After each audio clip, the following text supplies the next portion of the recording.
Hey there, Dominicans! Welcome to the first ever episode of Coffee and Chill sa Council, the official podcast of the Central College Student Council. Yeah! Grabe yung energy natin ngayon eh. dapat mataas talaga ang energy natin ngayon. Kasi first episode. First ever First episode. episode. Yeah, so kamusta pala kayo? Kamusta kayo? Ito, medyo pagod na. Ang dami kasing Di ba? ganap. Bago magsimula is pagod na. Pagod na kaagad. Pagod na. Grabe yung ang- araw na to. Ayun talaga yung main word talaga eh. Grabe. Grabe. Talagang if i-describe mo talaga yung mga araw natin lately, it's grabe. Kaya siguro yung i-expect din nila this school year is grabe. Diba? That's our word of the day. Grabe. Grabe. Ay, Grabe. Grabe talaga. Diba? So ngayon naman, pakilala muna tayo kasi di pa sige. nila tayo nakikilala. This is our first episode, so dapat magpakilala talaga tayo. Simulan mo na. Okay, ako si Mark Denzel R. Lopez. So, taga-Imus Cavite. Ayun, no? Then, 21 years old. Mag-turn yung 21! Grabe. Di ba? Talaga nakapakilala talaga siya ng buo. Oo. Getting to know pala. Galing na lang siya. Ito number ko. So, ako naman si Wexy, outgoing first year representative of Central College Student Council. Ako si Tosh. You can call me Tosh. Yes. Ayun, no? So, ano yung topic natin for Oo nga, today's bakit nga ba tayo video, no? nag-podcast? Ayun. Yan dapat ang tinatanong kasi first ever episode ng podcast na yun. So, dapat pasabog. At maganda yung yung topic kagad na sa intro First pa lang, natin. oo. Oo. So, ngayon, syempre magpapasokan na. Ah, Ano ba dapat yung mga pinag-uusapan natin ngayon? Diba, syempre, lalo na yung mga freshmen, diba? Ano ba yung dapat nilang i-expect sa college? Yan ang topic natin ngayon. What to expect in college. Ikaw ba, nung bago ka mag-college, ano bang in-expect mo? What are your expectations? ang dami ko syempre in-expect nun. Syempre, high quality education, lalo na rito sa St. Dominic, no? Kasi makikita mo lalo na sa Facebook page nila is talagang more on high quality education ng kanilang focus. Then, ang daming activities. Syempre, ayoko naman na ma-full ang aking attention sa ACADS. Gusto ko rin more on activities din. So, ayun yung ine-expect. High quality High talaga. How about you, Sir Tosh? Ang in-expect ko dati sa college, yung typical na na party lagi, ganon. Wala nang ACADS talaga napapansinin. Ayun, mukhang nasira yung expectation na yun. Masira. Siyempre ako, medyo fresh pa. Kasi pa lang ako incoming sophomore. So, siyempre, last year lang ako nag-freshman. So, before ako pumasok sa college, siyempre, in-expect ko talaga na, kailangan ko mag-excel. Siyempre, mag-enroll pa lang ako, pero in-expect ko na nag-graduate ako with Latin honors. Ayun, kaagad diba? Actually, lahat naman tayo nag-expect ng ganun eh. Oo. Di ba? Siyempre, sino ba namang hindi nangarap na graduate with Latin honors? Lalo na kung galing ka sa pagiging student achiever talaga. Yan talaga yon. Pero ayun, ano ba dapat yung mga dapat nilang i-expect? Based on our experience, di ba? Ano yung mga kailangan i-expect ng mga students na mag-babalik sa eskwela, lalo na yung mga freshies natin. Pero ano tayo, realistic expectation na. Siyempre. Yung matutupad na naman. Yes. Kasi hindi ko naman pwede sabihin na, araw-araw may party, Ay, di ba? Hindi na pwede yun. Ayun, no. Sa akin, ang i-expect nila, lalo na ako magte-third year na, no. So, magti-3 years na ako nandito sa St. Dominic, no. So, kailangan nilang i-expect is talagang ang daming activities na magaganda, lalo na ngayong year na to. Actually. Diba? Pero syempre, simulan muna natin sa pinaka-basic. Pinaka-basic muna tayo. So, syempre, una nilang i-expect is new environment. Oo. Syempre, nasa college na sila. Iba na yung takbo ng magiging school life nila, student life nila. Syempre, college na. Iba na rin yung syempre, new facilities, new people, di ba? So, ibang-iba na talaga siya. Kahit sabihin natin, katulad ko, galing ako dito senior high, nung pagdating ng college, nag-iba talaga. Nag-iba pa rin talaga. Same man yung facilities, pero nag-iba yung environment eh. Nakakapanibago din. Nakakapanibago talaga kasi, syempre, coming from senior high school, from high school, 'di ba? Mas naging diverse yung mga tao makakasalamuha mo ngayon. Kasi hindi lang naman same age yung mga makakasalamuha mo. Meron din yung mga mas mas ahead pa sa age natin na nagbabalik sa eskwela or nag-aaral ng graduate studies. Ayan. So, talagang different stories from different people from different backgrounds. Diba? Siyempre, expect din nila yung workloads. Siyempre, workload. iba na ang talaga. workloads, iba na ang takbo talaga. Bakit nung junior high, senior high, ang dami kong ginagawa, tapos ngayon, isang klase pa lang sa college, pagod na kaagad. Diba? Nakaka-drain talaga. Lalo na nitong nag-pandemic, online lahat. Online. Grabe yung adjustment natin nun eh. Oo. Parang sa isang araw, kahit sa bahay ka lang, pagod ka na. Oo. Pagod talaga. Like, ang masabi mo lang talaga, grabe. Grabe. Yun talaga ang word talaga, grabe. Grabe talaga. Kasi grabe talaga. Like, isipin mo, isa lang yung gagawin mo, pero yung effort, yung time, yung energy na nakokonsume niya, grabe. Diba? Kasi, mas mabigat na ngayon. Oo. Kasi for example, sa mga subjects na tinitake natin before, syempre ako nasa allied health ako. So sa first year namin, inaral lang agad namin yung yung fundamental subjects namin, which is anatomy and physiology. Syempre sa mga high school, tinitake nila yun as biology. So syempre, ang inaaral nila mostly basics. Parang ano na siya, in general. Yeah. Pero kasi ngayon, mas specific na. Mas intensive. Talagang dinipen yung knowledge natin sa anatomy and physiology. And iba, like, alam mo yun, ang dami ko kailangan talagang basahin. You have to read a lot. Hindi lang dun sa book. Kailangan mo rin talagang maghanap ng journals, articles, di ba? Kasi hindi enough yung doon ka lang sa libro na yun. Mahirap din kasi, mabibigla ka talaga. Lalo na kapag hindi ka nag-prepare na gano'n. Yeah, kailangan mo talaga mentally, physically, Prepared. emotionally prepared ka talaga. Tsaka, eto nga, nabasa ko sa internet. Sabi nila, ang first day mo talaga sa college, hindi nag-i-start sa first day of school. Nag-i-start siya the night The night before. Yes. So, syempre, preparation. Oo. Yeah. Kaya doon talaga nag-i-start. Ikaw ba, bago ka pumasok ng school, ano yung mostly mong pinagpe-preparean? Ang dami. Ang dami. Madami talaga. Grabe.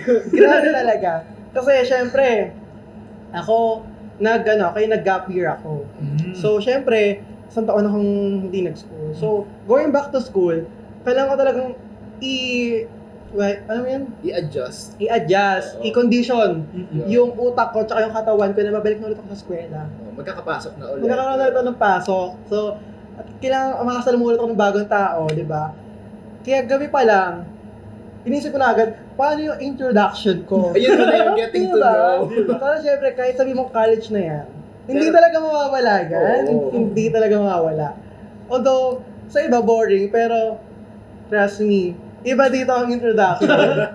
Iba talaga. Talagang kinondisyon ko talaga utak ko before ako pumasok. Tapos, tulog. Tulog ako na maaga. Tapos, tubig Ayun. talaga, tsaka kain. Meron mga estudyante hindi nakakatulog eh. Dahil sa excitement eh. Oo. Di ba?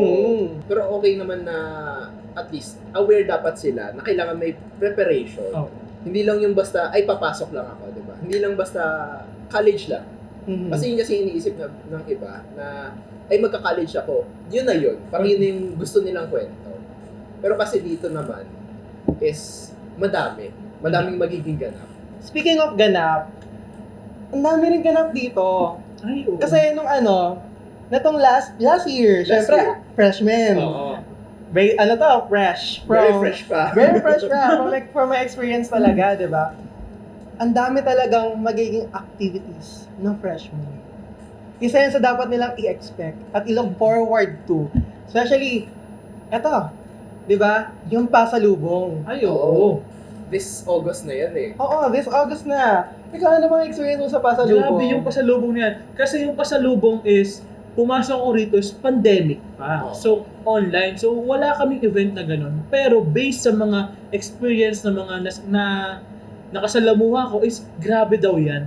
Ayun, grabe. Oo. Ako naman, naranasan ko ng pasalubong. First year ako, syempre. Ayun yung before pa mag-pandemic kasi. First sem namin yun. Talagang tuwang-tuwa ako na ang daming students. Tapos may mga mga seniors. Talagang magbibigay sila ng letter. Yun talaga very Yes, memorable. di ba? Kasi, last year. Oh, di yan, ba? sa'yo, Last very year. fresh. Oo, very fresh. Last year, naalala ko, yun yung pinakauna beses na na-meet ko yung mga ka-schoolmate ko. Like, alam mo yung parang, mini acquaintance siya, Oo. event. Kasi syempre, hindi lang kami nursing lang eh. May kasama kami iba't ibang courses. Syempre, mamimit mo na yung ibang mga schoolmate, masaya. Di ba? Tapos, part din ng pasalubong, yung bibigyan kayo ng team. Ang magiging sa inyo yung senior nyo. Seniors, yes. Tapos, ang bibigyan sa inyo letter, di ba? And I remember, reading that, sobrang na-motivate talaga ako. Nakaka-motivate talaga yung letter na ginawa nila. Kasi, andun yung mga nag-experience nila, yung mga tips na binigay nila sa amin. Actually, hanggang ngayon, ina-apply ko siya. Very helpful siya. Isa din yan sa maganda rito sa school natin, no? Yung mga seniors natin is active pa din hanggang ngayon. Very active Diba? talaga. Kasi nga sabi nila, once a Dominican, always a Dominican. Diba? Yay! Diba? Hindi, pero totoo yan. Kasi kahit yung mga fresh graduate, diba, ina-absorb sila ng school natin. Kaya talagang yung mga Dominican, hindi talaga sila nagkasama mag-give back din talaga. So going back to what to expect, di ba? Napalayo na tayo. Napalayo tayo eh. Okay, ikaw naman, ano yung mga dapat mong expect? Going back sa academics, isa sa mga, siguro hindi ko masyadong napaghandaan, na kailangan yung expect na to. Siyempre, kasi hindi ko ito napaghandaan eh. Fast pacing na. Yung mga lectures dito. Kasi compare nga dun sa mga lower year levels natin, ano pa eh, like, hati-hati pa. Di ba? Like yung lectures natin, minsan sa isang linggo, nakakatatlong lectures na tayo, 2 lectures. Pero kasi ngayon, sa isang meeting lang, nakakaabot ng 4 na lectures. Di ba? Ganun ka fast-paced talaga. Kasi mahaba rin yung ano natin dito, yung mga meetings natin. Kaya talagang, if mag-ano ka, dapat ready ka talaga. Ready talaga yung utak mo. Hindi pwedeng, hindi ka papasok ng walang kain. Oo. Yan talaga, mahirap yun. Nasubukan ko na yan before. Pumasok na walang kain, walang tulog. Ang hirap. Pero may kape. May kape! May kape. Diba? Kape na lang, kape is life. Kape is life. Kaya nga rin nagkakape Kaya ngayon. nga, Kape is nag-chill life. tayo ngayon eh. Yes. Kumbaga, coffee and chill sa talaga. 4 na subject na yun is, hindi lang naman 1 hour eh, di ba? 1 to 2 hours ang Oo. subject natin ang time per subject. Di ba lalo na yun, 4 na subject sa isang araw, talagang hihiblay na lang. Ubus talaga energy mo. Ubus Oo. talaga. Sabi, Grabe. Yeah, ano pa sir ito? Siyempre, ikaw, ano ka na eh, fresh graduate. Fresh graduate. Ano pa yung mga, patingin mo dapat nila i-expect? Feeling ko kasi, mostly kasi kalahati ng ano ko ng college life ko is naging online dahil nga sa pandemic. Pero ngayong 4th year naman, na-experience ko yung actual na dapat ma-experience sa college. Siguro, isa na din doon is yung mga faculty na may hirap magbigay ng test, pero doon mo malalaman na may natutunan ka ba talaga. Doon mo makikita kung sino yung magagaling na prof. Kahit gaano kahirap yung exam, is may masasagot ka. Confident ka na may masasagot. Actually, magagaling din talaga ang mga prof natin Oo. dito. Very approachable pa. Ayun. Very approachable. Hindi lang yung mga faculty natin pati yung staff ng Oo. school. Very lenient, di ba? Very approachable. Talagang hindi ka mahihiyang magtanong. Huwag mahihiyang magtanong. Di ba? Di ba? Pero ayun nga, like, very competent, Ah, di ba? One of the core values of our school, di ba? Competency. Like, talagang nag-reflect siya sa kind of education that we have. Yes. Very competent talaga. Like, yung curriculum natin, di ba? Yung faculties, lalo na yung mga deans natin, very Oo. very competent. Diba? They always want the best for Oo. us. Yeah. Di ba? Kaya hindi na rin nakakapagtaka na talagang nag-rank din talaga tayo sa mga boards exams, Oo. sa mga board exams. Di ba? Dito lang may top tayo eh, 2. Nursing, top 5 and top 9. Oo. Then meron din sa iba. Alam ko meron din dun sa psych yata yun. Oo. Nag-rank 1. Rank 1. Di ba? Rank 1. Di ba? Ganun talaga ka-competent. Oo. Tsaka when it comes to another core values ng school natin, service, di ba? Service. Very active din talaga. Talagang ini-engage nila yung students sa community extension projects, di ba? Lalo na yung mga first year. Yan. First year talaga. Yeah. Siyempre sila yung talagang mayroong NSTP. Sila talaga yung may involve sa mga community extension projects. And you know what? Hindi siya boring. Katulad nung, hindi siya boring kasi siyempre nung bata ako, parang yung mga ganyan, parang bakit? Diba? Bakit kailangan? Bakit kailangan? Pero nung na-experience ko siya dito, parang masaya siya. ang very rewarding. Yun yung word for that. Very rewarding siya, hindi dahil nakatulong ka lang. Kasi, very rewarding siya kasi meron ka ring stories na pumupulot doon sa mga tinulungan nyo, di ba? Kaya, ang ganda rin talaga nun, hindi lang tayo hinuhubog academically, pati sa pag-give back sa ating community. Di ba? Yung mga kailangan din na i-expect dito. Dynamism naman. No? Siyempre, ako na core values natin. Dynamism. Siyempre, speaking of holistic, being holistic, nagiging mas dynamic tayo. Kasi nakaka-acquire tayo ng, ng iba't ibang skills. Nade-develop talaga, like, nakakala mo wala ka nun, meron ka pala. Oo. Hindi mo lang pala talaga alam pa, or hindi mo pa nagagamit pa. Siyempre, yun yung mga kailangan expect nila dito. Kasi, yung mga student activities natin dito, grabe. Grabe talaga. Di ba? Kasi, I believe talaga na every student has their own skills Yeah. na very unique to them.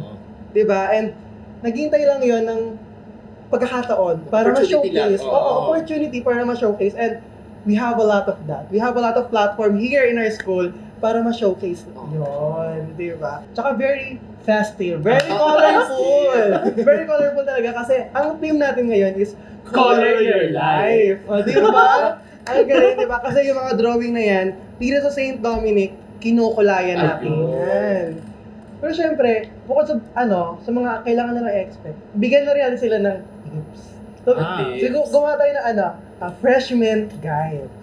Di ba? Grabe naman yun. Syempre, kailangan, syempre, dapat pasabog to. Dapat grabe yung first episode. Yung first episode Dapat talagang pasabugan na natin. Bigyan natin yung mga freshmen natin ng mga tips. Di ba? Kung paano sila mag-i-start. Diba? So, syempre, ang una nating tip na mabibigay sa mga freshmen is be organized. Be organized. Yan talaga yung number one. Kahit saan, be organized. Tsaka yung time management. Ayun talaga, time management. Since, syempre, napag-usapan natin kanina, fast-pacing to, mabigat yung workload, although hindi madami. Pero mabigat. Plus, if, syempre, sasamahan mo ng mga orgs, di ba?